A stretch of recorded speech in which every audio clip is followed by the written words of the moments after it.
यज्ञदान तपः कर्म स्वाध्याय निरतो भवेत् एष एव हि श्रुतियुक्तः सत्यधर्मसनातनः एष आदेशः एष उपदेशः एतद अनुशासनम्। सबको नमस्कार। आज हम अग्निहोत्र के ऊर्जा विज्ञान के बारे में समझ लेंगे। अग्निहोत्र के लिए अग्निपात्र विशेष नाप का, दशांगुल, पिरामिड आकार का और तांबे से बना हुआ अग्निपात्र होना चाहिए, ऐसा निर्देश वेदों ने किया है। पिरामिड आकार का वैशिष्ट्य होता है कि यह आकार अपने और ब्रह्मांडीय ऊर्जा को आकर्षित करता है, ब्रह्मांडीय ऊर्जा को ग्रहण करता है और वह ब्रह्मांडीय ऊर्जा पुनः वातावरण में प्रसारित करता है। यह पिरामिड आकार का वैशिष्ट्य होता है। दशांगुल नाप का ही पात्र हो, ऐसा निर्देश इसलिए है क्योंकि इस विशेष नाप के कारण इस पात्र में विशेष नाप का कोण, एंगल तैयार हो जाता है, जिसके कारण इस पात्र के चारों ओर से ब्रह्मांडीय ऊर्जा भरपूर मात्रा में ग्रहण की जाती है एवं पुनः वातावरण में प्रसारित की जाती है। और तांबे धातु का वैशिष्ट्य यह होता है कि तांबे धातु का परमाणु पिरामिड का आकार का होता है, इसलिए तांबे के परमाणु में ब्रह्मांडीय ऊर्जा को ग्रहण करने की एवं वातावरण में प्रसारित करने की क्षमता होती है। तो इस प्रकार से यह अग्निपात्र पिरामिड का आकार का दशांगुल तांबे धातु से बना हुआ है। तो हम समझ सकते हैं कि इस पिरामिड के आकार का प्रत्येक परमाणु तांबे धातु से बना है, तो प्रत्येक परमाणु भी पिरामिड के आकार का होने के कारण इस एक पिरामिड में कितने अनगिनत पिरामिड उपस्थित है।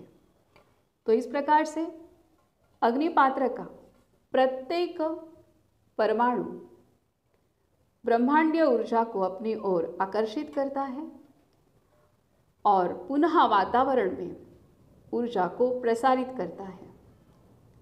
इसलिए यह रिक्त रखा हुआ अग्निपात्र भी हमारे घर में ऊर्जा को बढ़ाता है।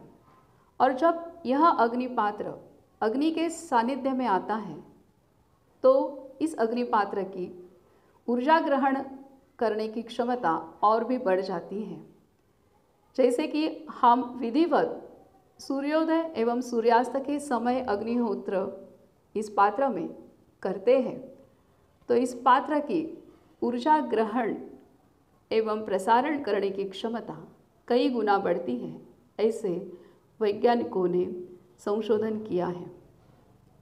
उन्होंने ऐसे भी संशोधन किया है कि जब जिस स्थल पर अग्निहोत्र होता है उस स्थल से बहुत अंतर तक यह ऊर्जा पाई जाती है, ऊर्जा बढ़ी हुई पाई जाती है। और उन्होंने उस क्षेत्र का मेजरमेंट भी किया है, तो उन्हें ऐसे संशोधन हुआ है कि साधारणतः 1 किलोमीटर के परिघ में इस ऊर्जा का क्षेत्र बढ़ा हुआ उन्होंने पाया है। तो इस प्रकार से जब एक किसी स्थान पे अग्निहोत्र होता है तो उस स्थान के 1 किलोमीटर के वर्तुलाकार में 1 किलोमीटर के परिघ में ब्रह्मांडीय ऊर्जा वातावरण में बढ़ती है।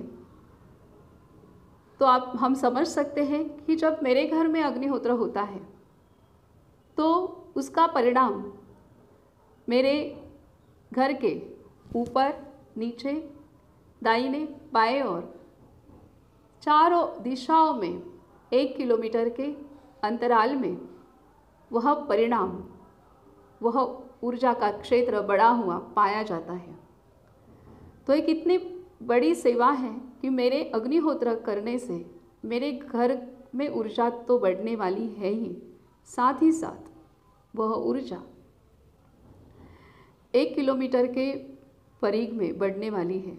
तो 1 किलोमीटर के अंतराल में जितने भी मानव परिवार, पशु पक्षी, वनस्पति आएंगे, उन सबको उस ऊर्जा से बहुत लाभ होने वाला है।